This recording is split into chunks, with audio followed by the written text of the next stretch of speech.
झाड आहे आणि त्या वडाच्या झाडावर रात्री 12च्या नंतर ते निघतं. लक्षात आलं का तुमच्या? ते म्हणजे काय? थोडं बोलले तर बरं होईल.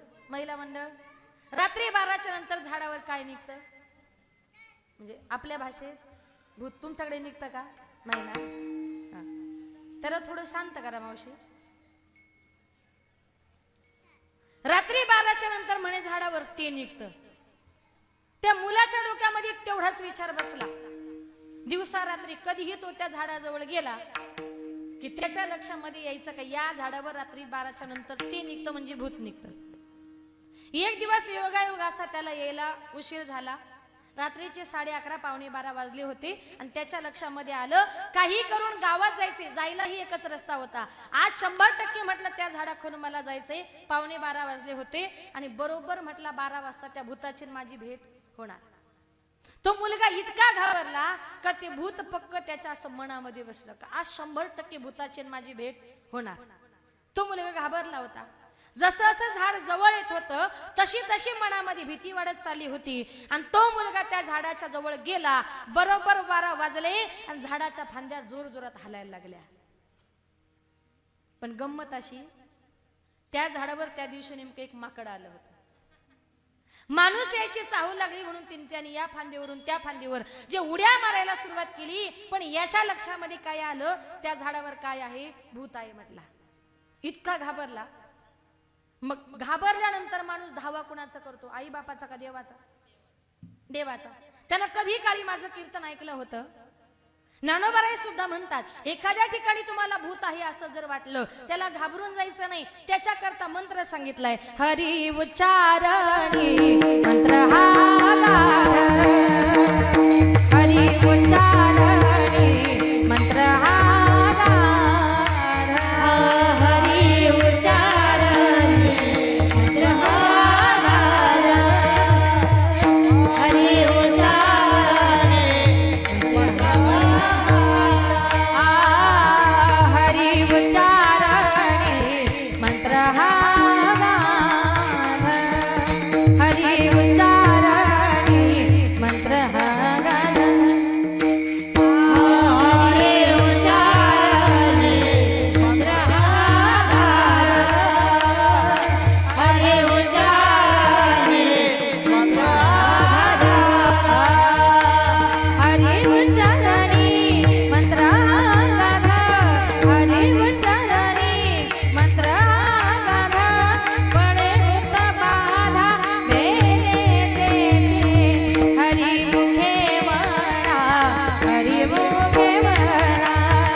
भूताला पळवण्याचा. हरी उच्चारणी मंत्र हा अगाध पळे भूत बाधा भेने. त्यानं कधी काळी माझं कीर्तन ऐकलं होतं. ज्ञानोबारायांनी सांगितलंय एखाद्या ठिकाणी भूत आहे असं वाटलं तर त्याला घाबरून जायचं नाही. हरी हरी म्हणायचं. मग त्या मुलाला भूताची भीती वाटल्यानंतर त्यानं हरी हरी हरी हरी जे हरी म्हणायला सुरुवात केली. हरी कुठपर्यंत? घरी येईपर्यंत. घरी आला त्याचा हरी संपला. आता मला सांगा भूताची भीती वाटल्यानंतर त्या मुलानं जे काही हरीचं चिंतन केलं ते आवडीनं केलं, प्रेमानं केलं का भावाने केलं का भीतीने केलं? कशाने केलं? भीतीने केलं. याला म्हणतात भयाने किंवा भीतीने नामचिंतन करणं. पण एकनाथ महाराज म्हणतात भयाने भीतीने नामचिंतन करण्यापेक्षा काय करा? आवडीने भावे हरिनाम घेसी. थोडस पुढचं सांगते. माझे एकनाथ महाराज असं म्हणतात की काही लोकांचा या जगामध्ये बघा करणे ह्याची करा नरका घोरा का जाता शुद्ध पुण्य त्याची एक जयामध्ये नारायण. आजही काही काही लोकांचा करणी नावाच्या गोष्टीवर विश्वास आहे. तुमच्याकडे आहे का तो करणी प्रकार? तुम्हाला नसेल माहिती बाबा, महिलांना माहिती असेल. आहे का तुमच्याकडे करणी? महिला मंडळ काहीतरी बोला ना. आहे ना? आहे. म्हणजे ते काय होतं, एखाद्या बाईला जर ताप यायला सुरुवात झाली, कधी कधी तिला टायफॉइड मलेरियाचा संध्याकाळी ताप येतो, मग तिच्या मनात गैरसमज होती, ती डॉक्टरला म्हणते मला संध्याकाळ झाली का ताप येतो, दिवसभर मला काही होत नाही. मग एखादी बाई म्हणते भक्ताकडे जा, तुला नक्की काहीतरी झाले. ती भक्ताकडे जाते आणि ते भगत पहिला पॉइंट असा सांगतात की माणसाला जिंकून घेतात. ते भगत म्हणतात बाई, तुमच्या गल्लीमध्ये एक पांढऱ्या केसांची चष्म्यावाली बाई राहते आणि तिनं तुम्हाला करणी केली. आता गाव तिथं वयस्कर बायका असणारच ना, पांढऱ्या केसांच्या चष्म्यावाल्या. वय झालं की चष्माही लागतो आणि केसही पांढरे होतात. मग तिच्या लक्षामध्ये येतं की आमच्या गल्लीमध्ये ती पांढऱ्या केसांची चष्म्यावाली राहते. मग तिची लगेच शंका तिच्यावर. ती लगेच शेजारणीला म्हणते बाई, तिला बघितलं की तिला बघत जाऊ नको, तिच्याशी बोलू नको, तिला बघितला की ताप येतो. मग तिनंही तिला बघितलं की तिलाही ताप येतो. असं करता करता त्या बाईची बातमी गावभर पसरते आणि तिचा लोक प्रचार करतात का तिला करणी येते. माझी एकनाथ महाराज म्हणतात, अरे याच्यावर त्याच्यावर विश्वास ठेवायचाच नाही. बघा, एखाद्या बाईला करणी जर येत असती आणि तिनं आपल्या संसाराचा नाश जर केला असता, तुम्हाला खरं सांगू, हे वाक्य जरा लक्षपूर्वक ऐका. एखाद्या बाईला असा काही चमत्कार जर करता येत नसता, तर भारताला सीमेवर हे नाही का, जे काही जवान आहेत, जे काही फौजी आहेत, ते सीमेवर उभी करण्याची गरजच पडली नसती हो. अशा 9-10 बायका त्यानं करणीवाल्या नेल्या असत्या आणि त्यांनी म्हटले असं पाकिस्तानचा नाश हो, लगेच नाश झाला असता. कुठं चाललोय आपण? महाराज म्हणतात याच्यावर अजिबात विश्वास ठेवायचा नाही. तुम्हाला करायचंय ना, काय करा, करा रे बापानो साधन हरीचे, करा रे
साधन हरीचे.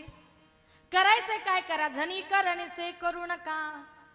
करायचं असेल तर करणीवर विश्वास ठेवू नका, तुम्ही देवावर विश्वास ठेवा.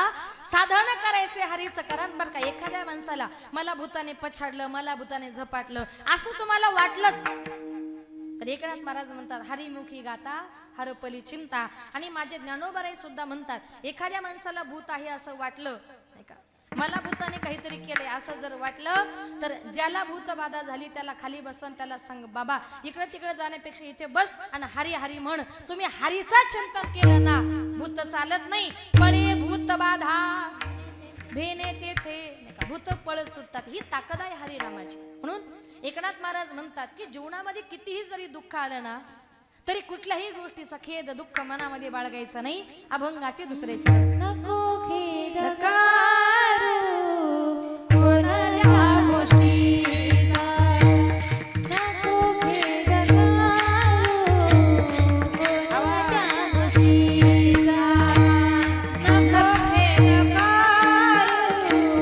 कोणत्या गोष्टीचा, नको खेद कारू कोणत्या गोष्टीचा, नको खेद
कोणत्या गोष्टीचा पती लक्ष्मीचा जाणत असे.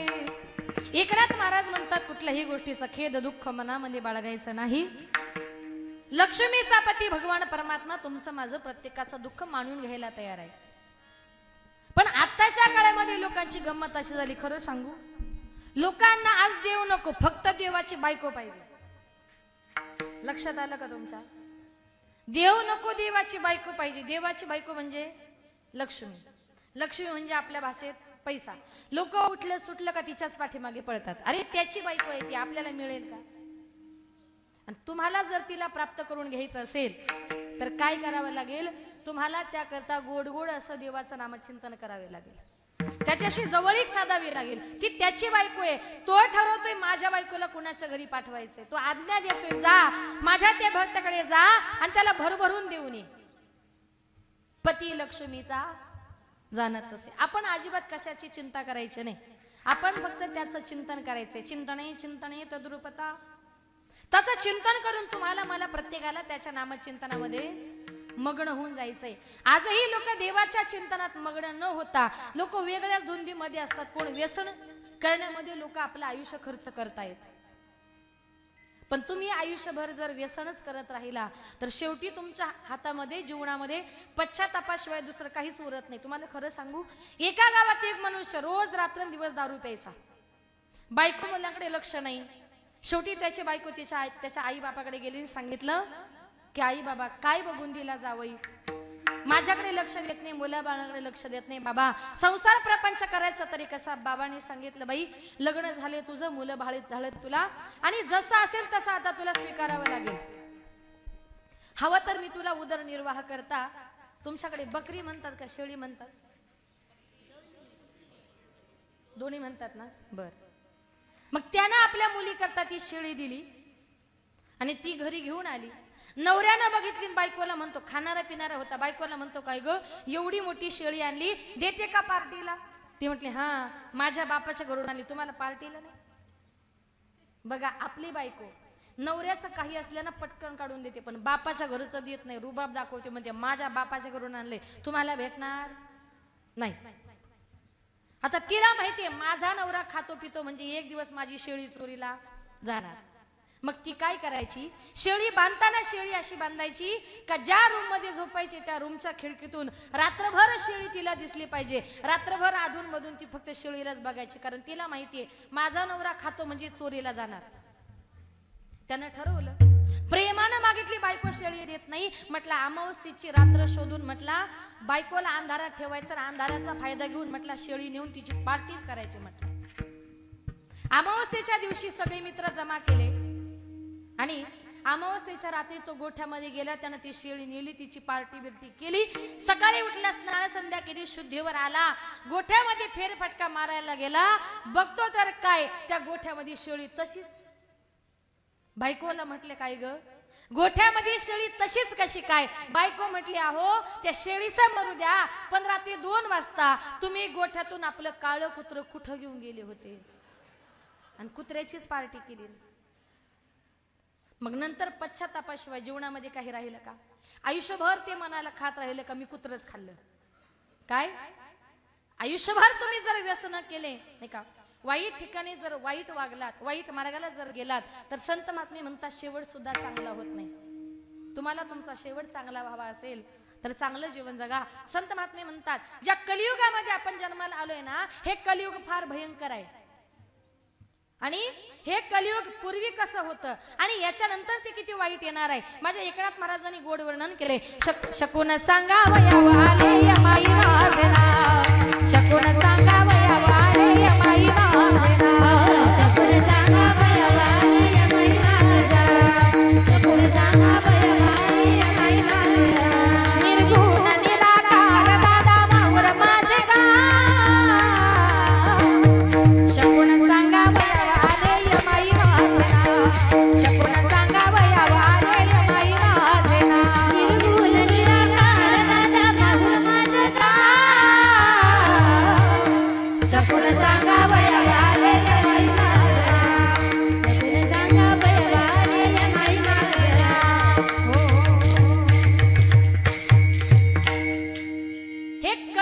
भयंकर येणार आहे माझ्या नाथ बाबांनी अगोदर सांगून ठेवले.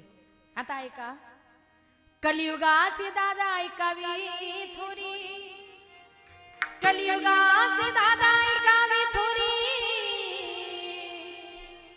पुत्र तो होईल पित्याचा वैरी, भ्रतारा सोडून घरोघरी फिरतील नारी, भ्रतारा सोडून घरोघरी फिरतील नारी, ऐसा माझा शकुन दादा ऐका निर्धारी, शकुन सांगावया वाले यमाई माझे नाव, शकुन सांगावया वाले यमाई माझे नाव, शकुन सांगावया वाले यमाई माझे नाव, शकुन सांगावया वाले यमाई माझे नाव. हे आतापर्यंतच. आता इथून पुढे किती वाईट दुनिया येणार आहे ते ऐका. पृथ्वीवरी दादा एक विपरीत होईल, पृथ्वीवरी दादा एक विपरीत होईल, बहीण भावा दोघा जणांचा विवाह लागेल, 5 वर्षाची नारी भ्रतारा मागेल, 5 वर्षाची नारी भ्रतारा मागेल, 7 वर्षाची नारी गर्भिणी होईल, शकुन सांगावया वाले यमाई माझे नाव, शकुन सांगावया वाले यमाई माझे नाव, शकुन सांगावया वाले यमाई माझे नाव, शकुन सांगावया वाले यमाई माझे नाव. निर्गुण निराकार दादा माऊर माझे गाव, शकुन सांगावया वाले यमाई माझे नाव, शकुन सांगावया वाले यमाई माझे नाव, शकुन सांगावया वाले यमाई माझे नाव, शकुन सांगावया वाले यमाई माझे नाव.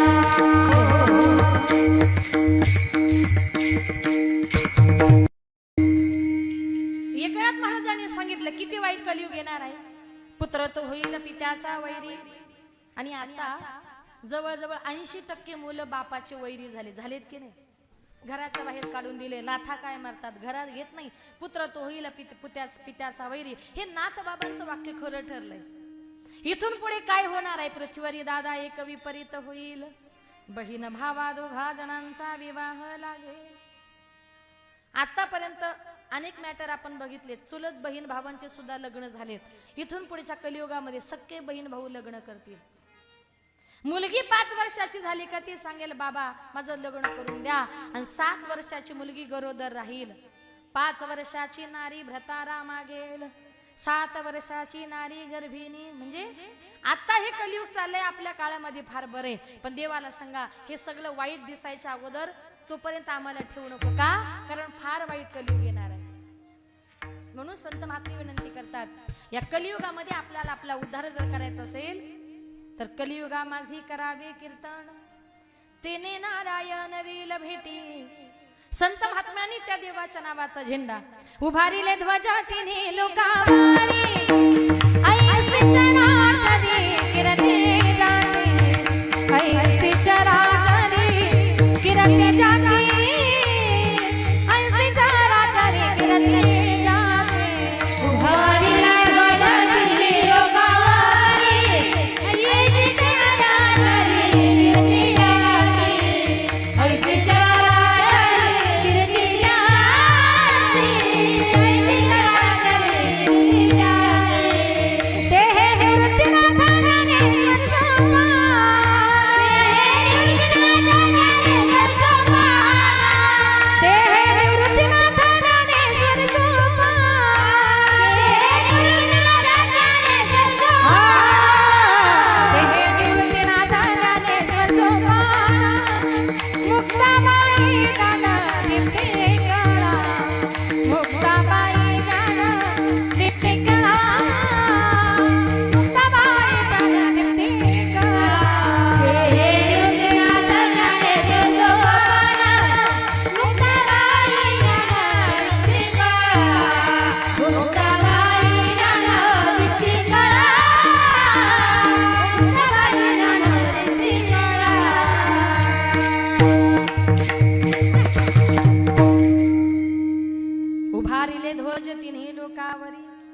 संत महात्म्यांनी त्या देवाचा नावाचा झेंडा तीनही लोकांमध्ये लावला.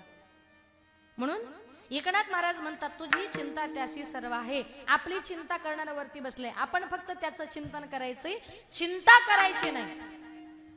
प्रत्येकाच्या जीवनामध्ये दोन गोष्टी येतात, एक येते चिता आणि एक येते चिंता. फरक फक्त बिंदू मात्र आहे. जी मेल्यानंतर जळते तिला चिता असं म्हणतात, आणि जी जिवंतपणी पावलो पावली माणसाला जाळते तिला चिंता असं म्हणतात. चिंता से घटे चतुर्य, दुःख से घटे शरीर, पाप से घटे लक्ष्मी, कह गए दास कबीर. कबीर महाराज म्हणतात, चिंतेमुळे माणसाची चतुराई सुद्धा घटते. एखादा किती हुशार मनुष्य असेल, पण त्याच्या जीवनात जर काही ना काही चिंता सतावत असेल ना, चिंतेमुळे माणसाची चतुराई कमी होते. दुःख से घटे शरीर. तुम्ही तुमच्या बायको मुलांना किती खायला प्यायला द्या, लोक म्हणतात बायको मुलांची तब्येत होत नाही, काहीच कमी नाही हो. पण त्या दिवशी आपण लक्षात घ्यायचं, एवढं खातात पितात म्हणजे त्यांच्या जीवनामध्ये काही ना काहीतरी दुःख आहे. दुःख से घटे शरीर आणि पाप से घटे लक्ष्मी. लोक म्हणतात, ताई पूर्वी आमच्याकडे फार पैसा होता हो, पण आता आमच्या हातात पैसा राहत नाही. याला कारण का, ज्या दिवशी आपल्या हातात पैसा राहत नाही ना, त्या दिवशी आपणच लक्षात घ्यायचं, माझं कुठेतरी पाप वाढत चाललंय. आणि ज्या दिवशी पाप वाढतं ना, त्या दिवशी लक्ष्मी नाराज होऊन आपल्या दारातून निघून जात असते.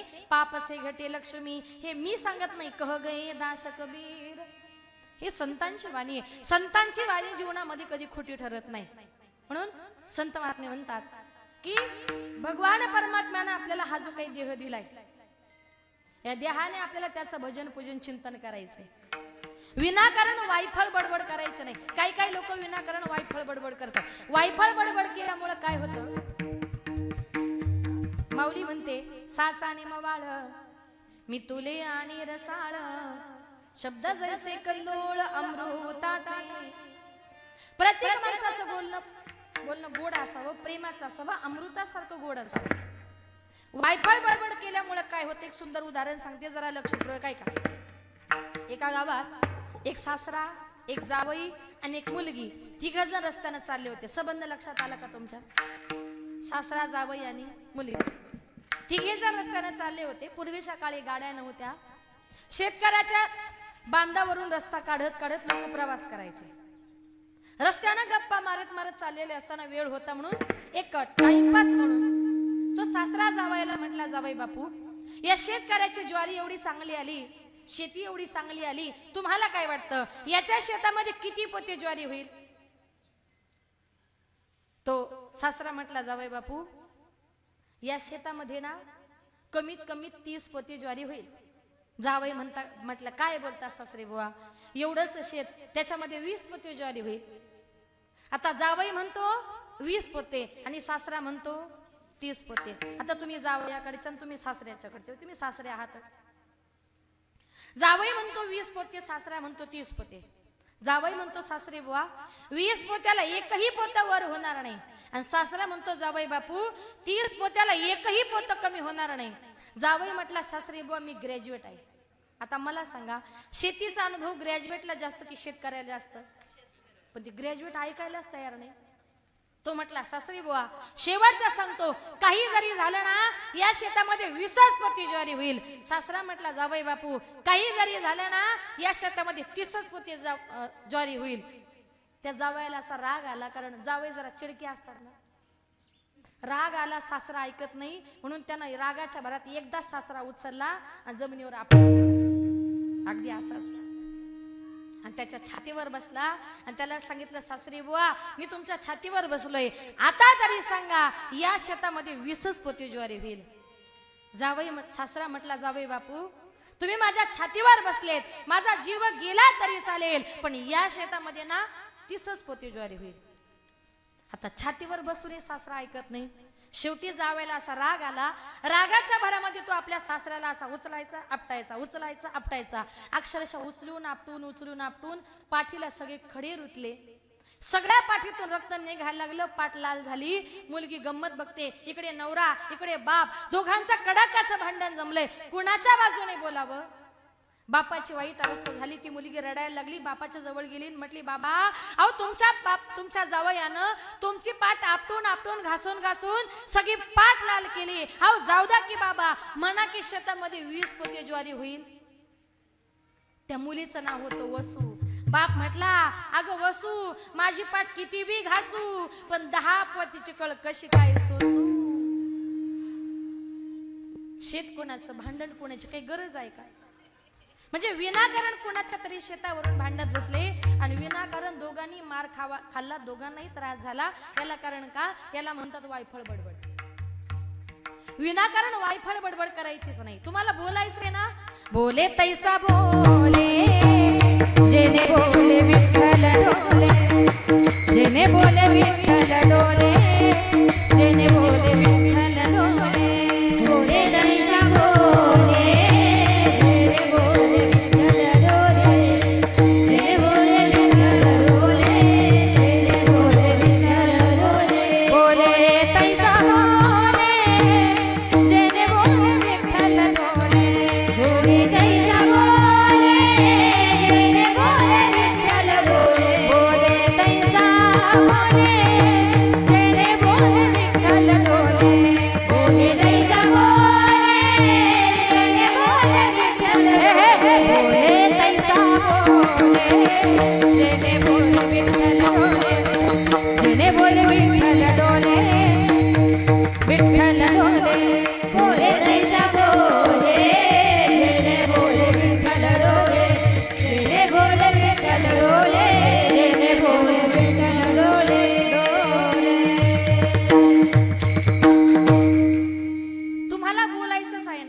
वायफळ बोलू नका. इतका गोड बोला, इतका गोड बोला की आपल्या बोलण्यामुळे जगाच्या बापानं पांडुरंग परमात्म्याने डोलावं. इतकं माणसाचं बोलणं गोड असावं. बोले तैसा बोले आणि जेने बोले विठ्ठल डोले. इतकं चांगलं बोला. संत महात्मे म्हणतात, आपण या ठिकाणी जन्माला आलोय. जन्माला आल्यानंतर तुमच्या माझ्या सगळ्यांच्या पालन पोषणाची, भरण पोषणाची जबाबदारी माझा भगवान परमात्मा घेतो. आजही काही काही लोक असं म्हणतात, मी आहे म्हणून गाव आहे, मी आहे म्हणून घर आहे. पण तुम्हाला खरं सांगू, तो फक्त आपला गैरसमज आहे. ज्या वेळेला आपण निघून जातो ना, आपण निघून गेल्यानंतर लोक आपल्या करता 10 दिवस रडतील, फार तर फार 15 दिवस रडतील, 1 महिना रडतील, नंतर कुणी आपली आठवण सुद्धा काढत नाही. आपल्याला असं वाटतं मी गेल्यानंतर कसं होईल. पण तुम्हाला एक उदाहरण खरं सांगते, सगळ्यांनी लक्षपूर्वक ऐका की आपण या गेल्यानंतर या जगामध्ये कुणाचंच कशावरून काही अडत नाही. एका गावात एक साधू महाराज फिरत फिरत आले होते. एका सज्जन गृहस्थाच्या घरी मुक्काम करता थांबले. सकाळी सकाळी साधू महाराज उठले, स्नान संध्या देवपूजा झाली, महाराज निघाले आणि त्या घर मालकाला सांगितलं, दादा दक्षिण भारतची तीर्थयात्रा करण्याकरता चाललोय, येता का माझ्या बरोबर?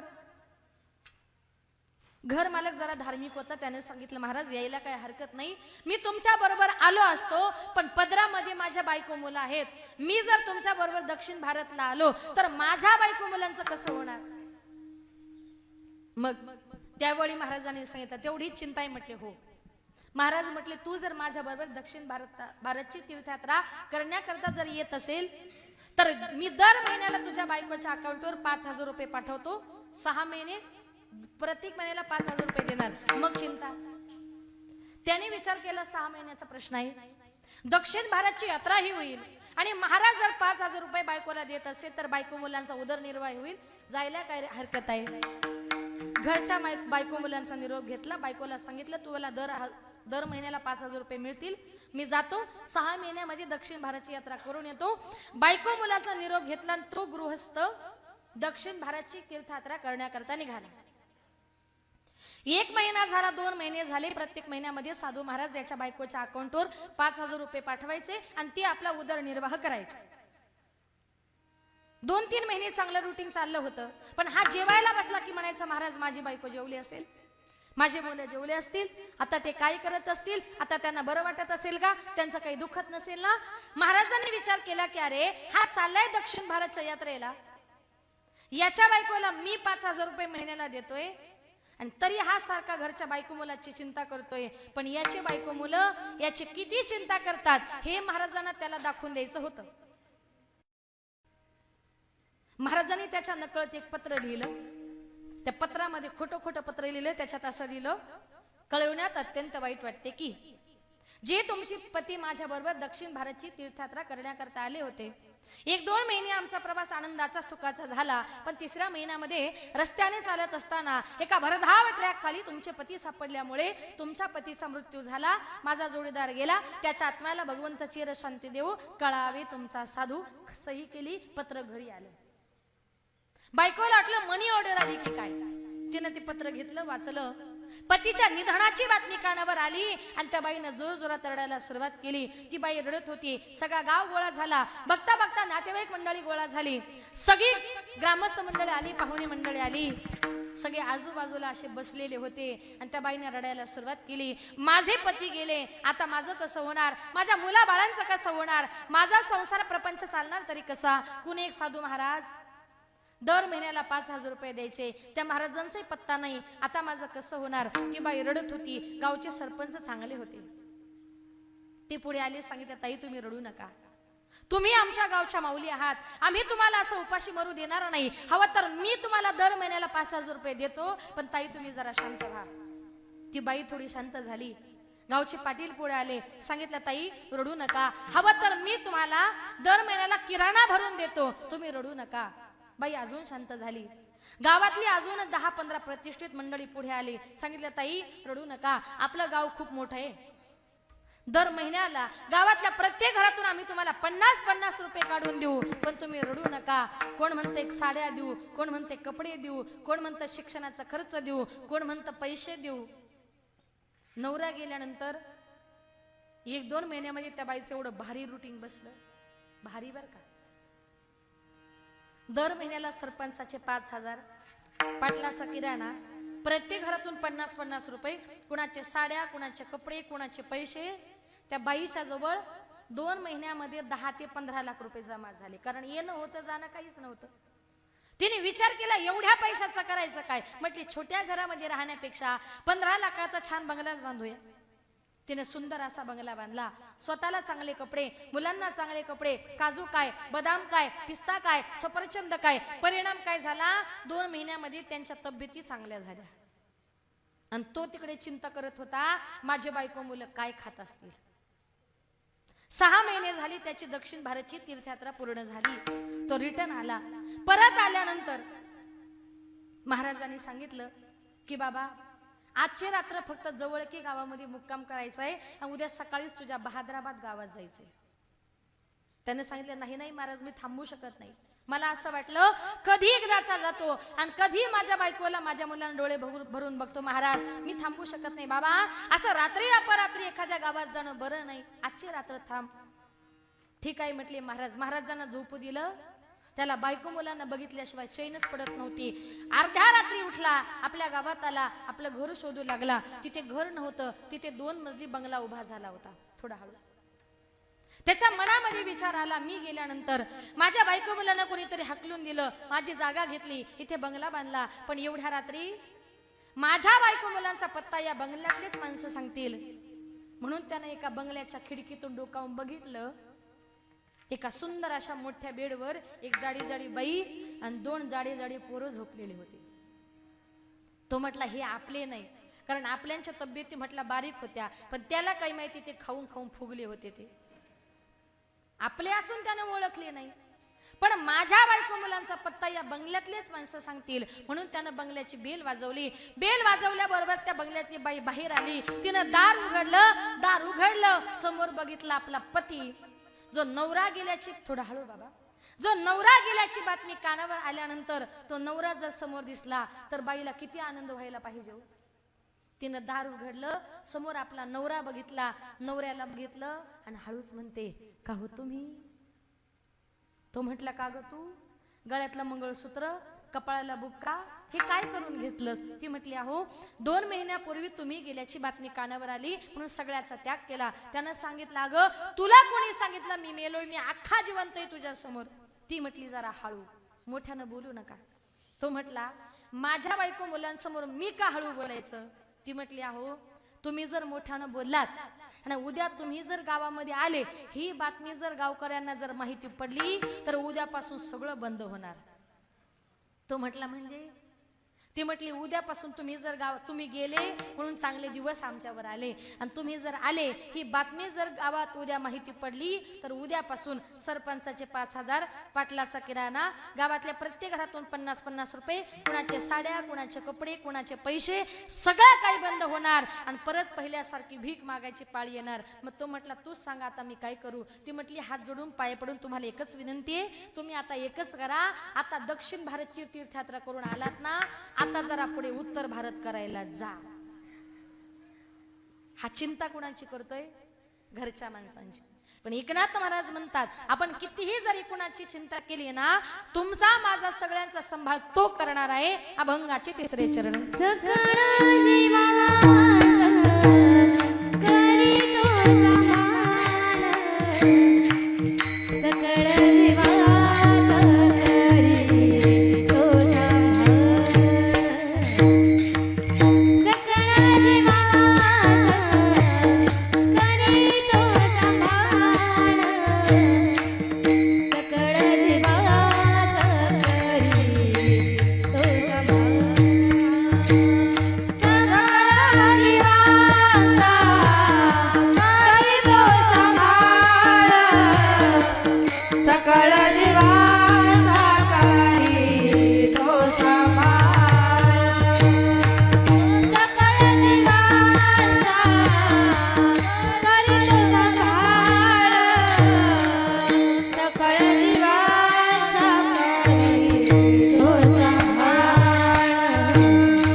तुमचा माझा सगळ्यांचा सांभाळ करणारा तो आहे. म्हणून त्या देवाचं चिंतन करा आणि देवाचं चिंतन करता करता आई वडिलांची सेवा करा. जीवनामध्ये आई बापासारखं श्रेष्ठ दैवत नाही. जिवंतपणी माणसाला आई बापाची किंमत कळत नाही. एकदा का आपले आई बाप या जगातून या विश्वातून निघून गेले नंतर कितीही जरी रडलं फायदा होणार नाही. आज या ठिकाणी या परिवारातून एक आई आज निघून गेली. तिच्या पश्चात तिची 2 मुलं 1 मुलगी. एक मुलगा त्या आईच्या अगोदरच या जगातून या विश्वातून निघून गेलाय नाही का. खूप मोठं असं दुःख त्या मातेला झालं आणि ती माता गेली. मग तिच्या पदरामध्ये तिचे मुलं, तिच्या मुली, तिचा संपूर्ण परिवार. ज्या वेळेला आपले माईबाप या जगातून या विश्वातून निघून जातात ना, त्यावेळी ते आपल्याला परत कधी दिसत नाही. कारण जेव्हा ते जातात ना, त्यावेळी ते कुठे गेलेले असतात. गेली दुरी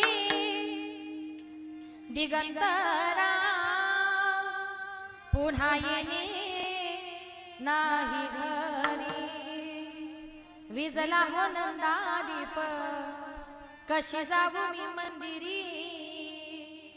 लाडकी माझी आई, वाट पहा ती कैवारी. भोळी रखुमाई गेली, झाली उदास पंढरी. श्रद्धांजली देता थर थरे माझी काया. राहू दे रे माझी आई, मोक्षपदी देवराया. आपले आई बाप निघून गेल्यानंतर एखाद्या कीर्तन संपलं, एखादं प्रवचन संपलं, आपण देवाला म्हणतो देवा माझ्या आई बापाला मोक्ष पादायला नाही. जिवंतपणी आपली आई म्हणजे सगळ्यात महत्वाचं दैवत असतं. आज या परिवारातून एक आई आज निघून गेली. ज्या वेळेला आपली आई निघून जाते ना, सोडून या गेली आई मायली कराना. सोडून या गेली आई मायली कराना. आई आई आई हाका मारू मी कुणाला. आई आई आई हाका मारू मी कुणाला. आई आमच्या साठी कष्ट केले फार. आई आमच्या साठी कष्ट केले फार. सोडून या गेली आई सारा परिवार. सोडून या गेली आई सारा परिवार. लेकी सुना रडत बसती काना कोपऱ्याला. लेकी सुना रडत बसती काना कोपऱ्याला. आठवण येते आई त्याच घडीला. आठवण येते आई त्याच घडीला. एकदा आपले आई बाप आपल्याला या जगातून या विश्वातून सोडून गेले, नंतर कितीही रडलं फायदा होणार नाही. जीवनामध्ये आपले आई बाप हे सगळ्यात महत्वाचं दैवत असतं. आईचं सगळ्यात जास्त प्रेम जर कोणावर असेल तर ते आपल्या मुलीवर असतं. सगळ्यात जास्त प्रेम आई आपल्या मुलीवर करत असते. आणि ज्या वेळेला एखादी मुलगी लग्न करून जायला निघते, आईचं आणि मुलीचं नातं म्हणजे अतिशय प्रेमाचं नातं. मनातलं सुखदुःख सांगण्याचं एकमेव ठिकाण म्हणजे आईचं हृदय असतं. आपल्या मुलाचं मुलीचं दुःखही सहन करते आणि आपल्या मुलाचं मुलीच्या आनंदात सुद्धा सहभागी होते. त्या हृदयाला आई बापाचं हृदय असं म्हणतात.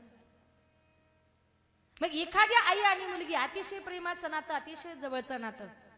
प्रेम आलं तिथं भांडण आलं असं एकही घर नाही का त्या घरामध्ये आईचं मुलीचं भांडण होत नाही. पण जेव्हा त्या आईच्या मुलीचं भांडण होतं ना, त्या आईचं मुलीचं भांडण म्हणजे कसं असतं. माय लेकीचं भांडण दह्या दुधाची उकळी. लेक धरते अबोलाई मनाची मोकळी. आईचं मुलीचं भांडण झालं की मुलीला आईविषयी राग येतो. आईच्या मनात राग नसतो तर उलट प्रेम असतं. कारण आई जे